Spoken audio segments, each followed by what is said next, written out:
Hello, everyone. I'm Gloria Greer. As a journalist for over 35 years, I have interviewed some of the most important and entertaining people of our time. So please join us as we sit back and enjoy classic conversations. You know, we hear a great deal about the golden era of Hollywood. And the golden era brought out some marvelous, marvelous movie stars. And although she is quite a lovely woman today, there was no child in pictures who could bring tears to the eyes of the audience as well as herself, like Margaret O'Brien. Margaret is here because we are sitting right now at the Ingleside Inn. And Margaret, you spoke at Melvin's. You were a very special guest. Now, on the lot, there were so many wonderful actors and actresses, but the one actress that I really, really wanted to meet was Viven Leigh. I think all of us wanted to be like Viven Leigh, including Natalie Wood. We all wanted to be Viven Leigh. And that's the only person I really wanted their autograph. So when I was in England, the studio arranged for me to have tea with Viven Leigh. So after we saw Caesar and Cleopatra and Antony and Cleopatra, we went backstage and I had tea with Viven Leigh. Well, I was just in awe, and Laurence Olivier came into the room, and I said to Viven Leigh, "Could I please have your autograph, Miss Leigh?" She said, "Well, choose a picture, whatever you'd like." And then Laurence Olivier said, "Well, wouldn't you like my autograph too?" And I said, "Oh, I'm not interested in your autograph at all. I just want Viven Leigh's." Can you imagine? But you know, as a child, you're honest. What can I say? And you just delighted the crowd. Well, it was a lot of fun being at the Ingleside Inn, and it brought back many memories to me because, of course, I came here with my mother when I was just a little girl. So I was very happy to speak tonight and come across some wonderful friends that I didn't know was going to be in the audience. So I got a kick out of it because some of them, like Eleanor Donahue, who did so many series on TV. We did 3 movies together. Unfinished Dance, her first romance, and 10th Avenue Angel. So this was really a lot of fun. And then the lady in the office with Lillian Burns, who was very big at MGM. She was married to George Sidney. And she was here tonight, and just so many wonderful people, and it was sort of like a reunion, I must say. It's sort of the old, reminiscing of the old Palm Springs, where you could just relax and have fun, and everybody just enjoyed your wonderful anecdotes. Well, because, thank you. I mean, here you were, as a child, not only starring in movies, but traveling the world, meeting people like Eleanor Roosevelt. I mean, just an incredible life. Absolutely. Absolutely. Yeah. It was a delight, and all of the wonderful people that I did get a chance to meet. And so many people have asked me, well, did you like being a child star? And I know there have been child stars that said they didn't like it, but I adored it. I had so much fun, and I enjoyed every minute because I got to meet wonderful people and go places that maybe I would never have had a chance to visit if I hadn't been in this business. But you know, many times I think, and perhaps it is because you were at MGM, even though Louis B. Mayer really ruled with a very iron hand. Did. And a very big chair, as you said. A very big chair. But he was very nice to me, though. But but the thing is that they had that school that you went to. Yes. And with Elizabeth Taylor. That's and right. I mean, you could tell me the other people in the classroom. So here young kids were together. The only thing about the school was everybody was a different age. Because Elizabeth might be in the 11th grade, I might have been in the 2nd grade, you know. So we were kind of all different ages, but it was fun. We did get along, and many times I did have a private tutor because I worked so many hours. But as I was saying at the dinner tonight, there was always another little girl under contract too, and people don't realize there were other children who were your double and stand-in, and they had a job just like I did, and they would be on the set all day long too, till the school teacher said we can't, you know, only work so many hours, because they were very strict when I came in to the studios, so you couldn't be overworked, and that was wonderful.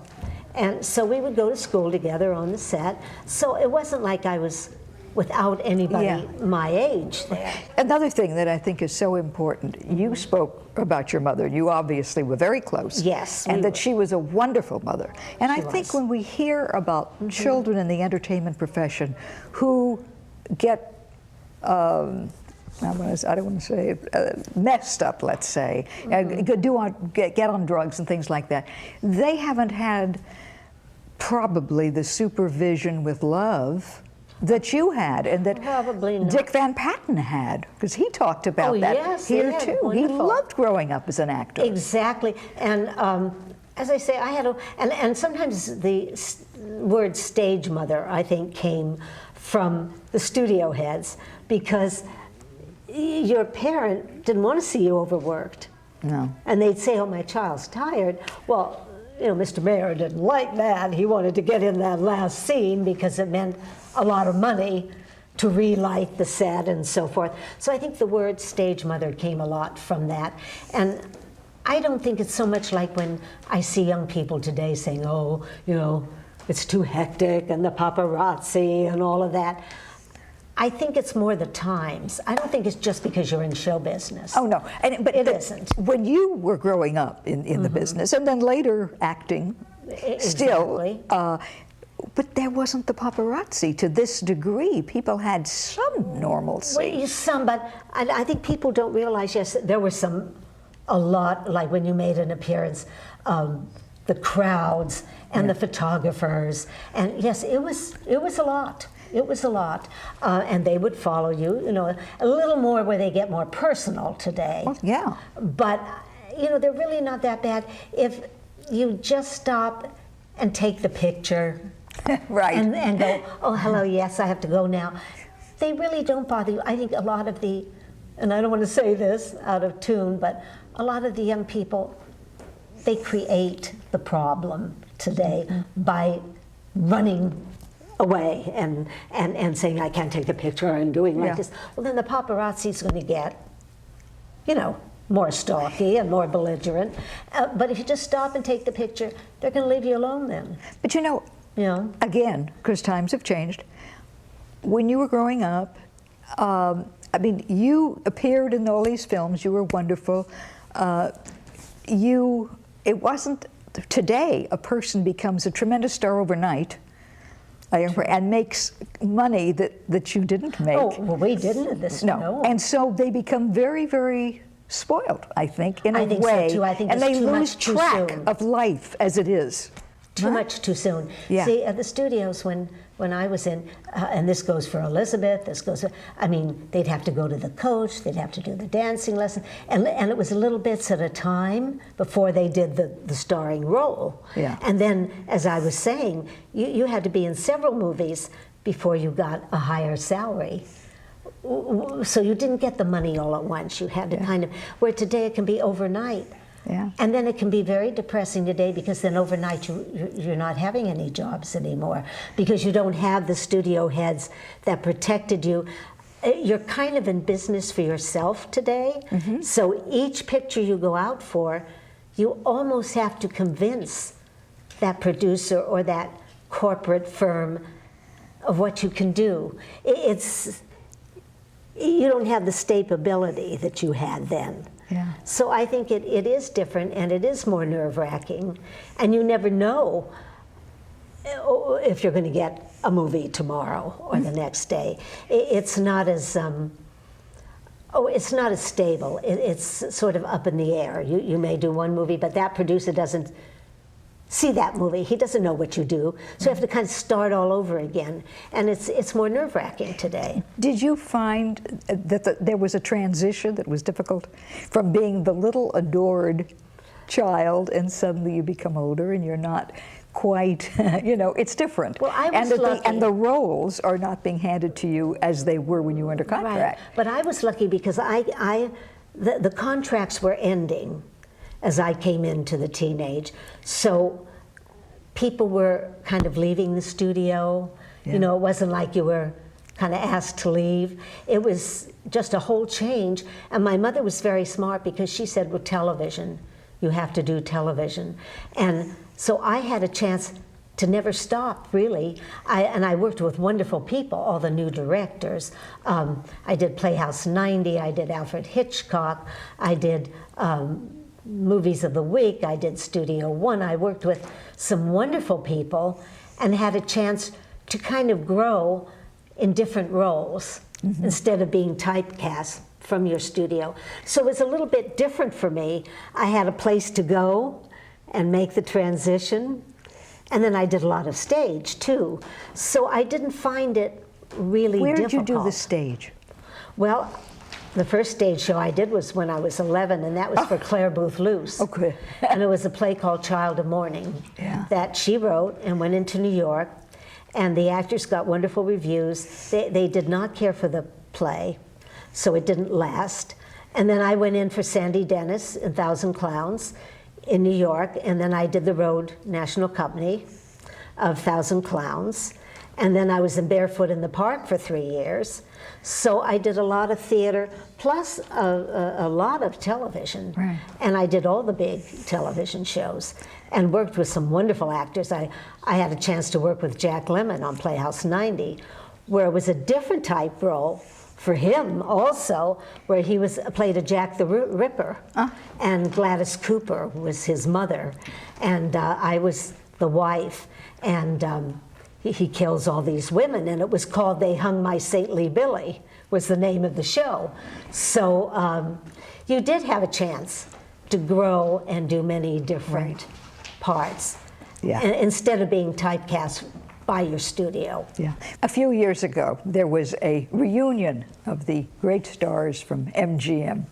And Metro-Goldwyn-Mayer did have the biggest stars in the world. They really did. Yes. And Rex Reed wrote about it. Now, it was some time ago, but I just want to, before we go back in conversation, to read something that Rex Reed wrote about our guest. And he said, Margaret O'Brien, once an Oscar winner, child star, has grown into a warm and gracious woman with a beautiful face and the same little voice that made millions of American children want to move their parents to Hollywood in the 1940s. Oh. Did you know you had that influence on the children? Well, I knew that a lot of children did have the braids, you know, and then of course They'd copy your hair. Yes, and then I was one of the first people at that time to have commercial tie-ups, like Margaret O'Brien dresses, Margaret O'Brien hats.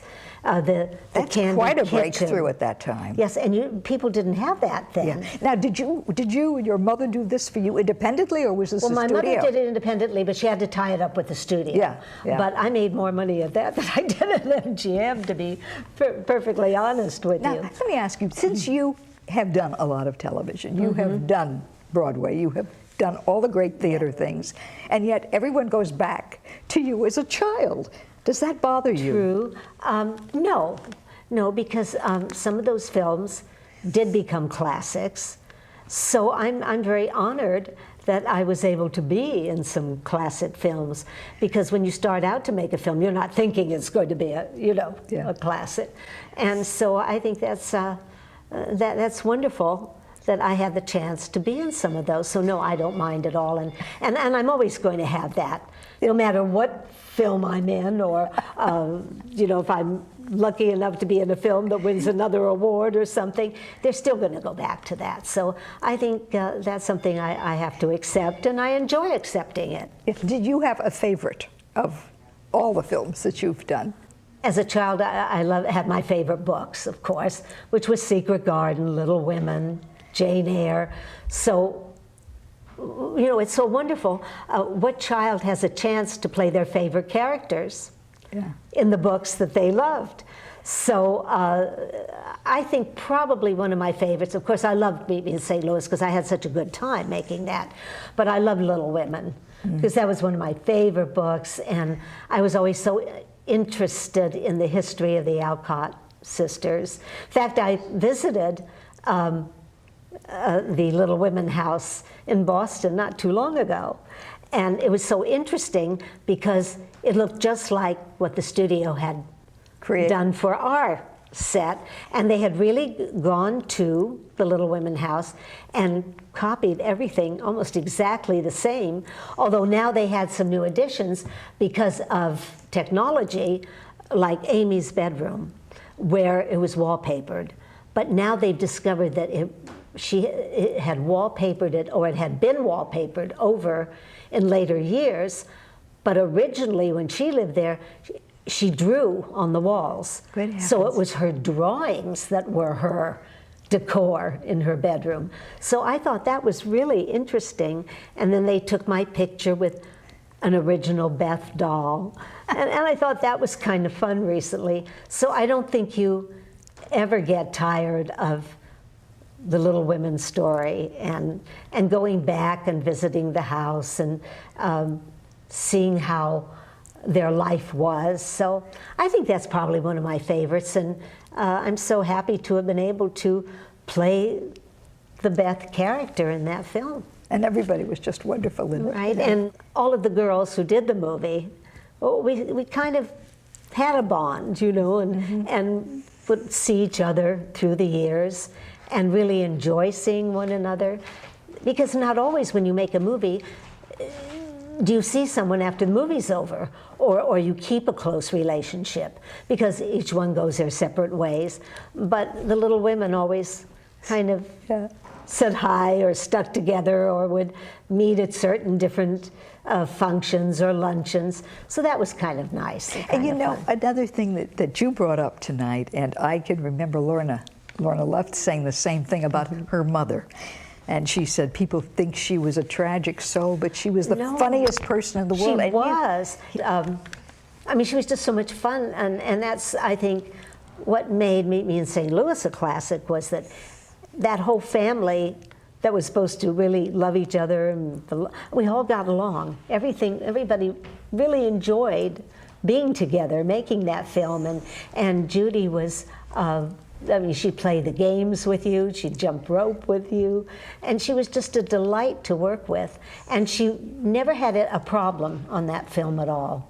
Yeah. She was happy to go to work, she was happy to be there, because sometimes the studio overworked her.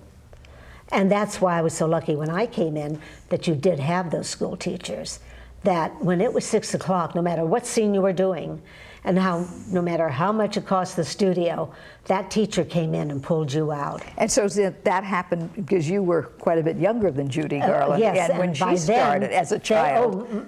And by then they had these laws in place, which were good laws. I heard something interesting. I was listening to NPR, and they had somebody on who was talking about the Screen Actors Guild apparently has something now to work with children who are performing today, because you don't have the studio system.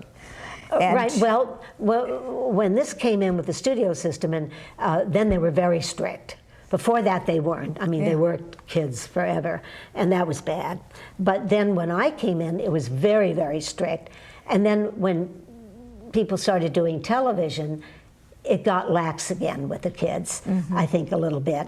So I guess now they're going to tighten that again, which is good. Yeah. It is good. Well, this was, I think, through the Guild, and finding a way to get the kids sort of together to have the normalcy, which you really had because you were around other children. Right. But some of these young people aren't, I guess. They'll be doing... well, it changed a bit then again.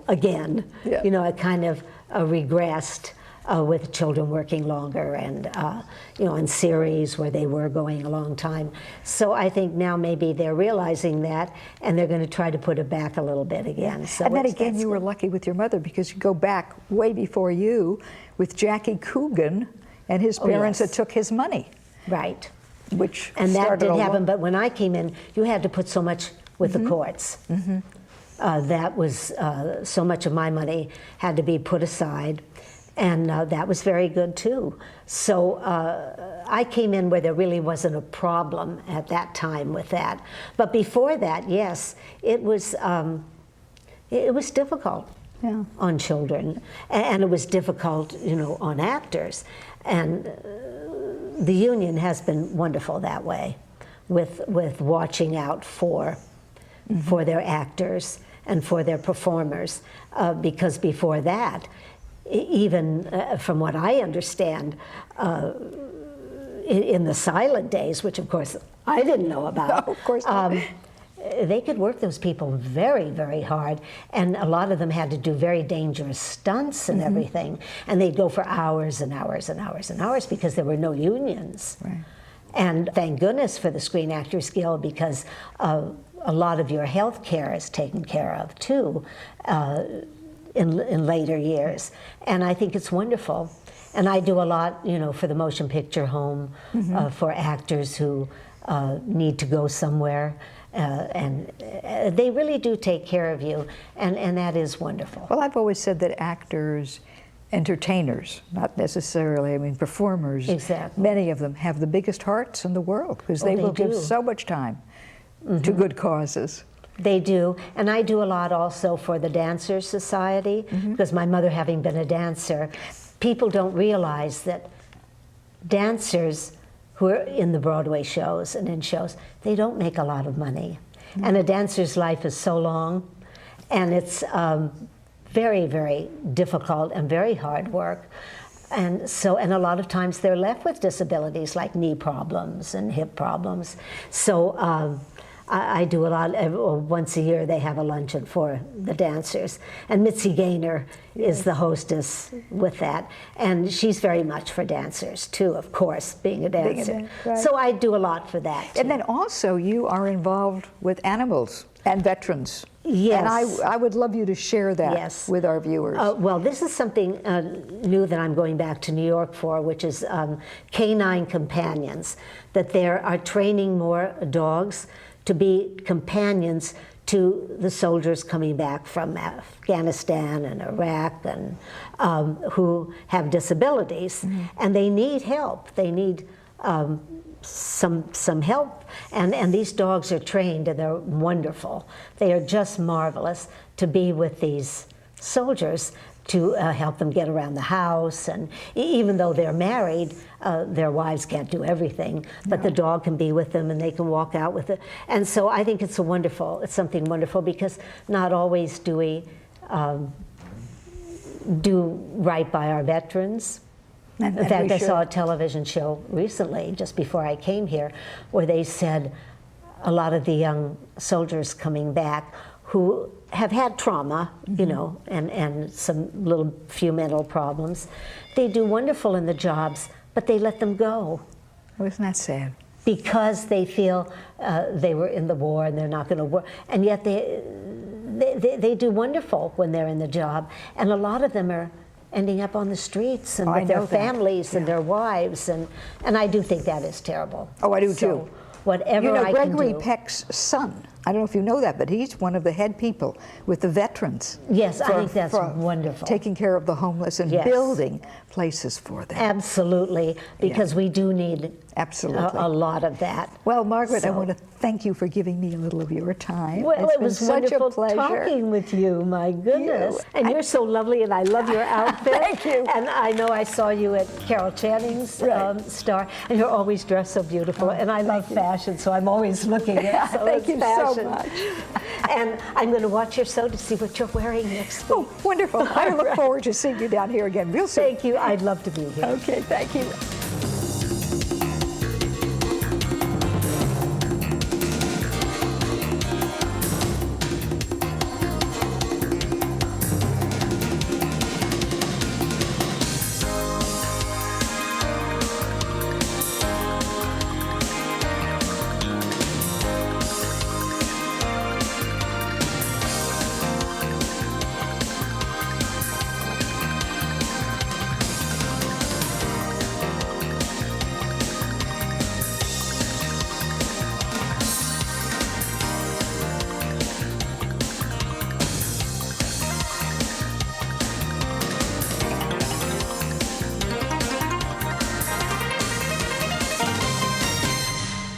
Classic Conversations is brought to you by Palm Springs Life magazine, celebrating 50 years of bringing art and culture to Southern California. The Camelot Theaters, bringing you retrospective documentary and art films, foreign and award-winning motion pictures.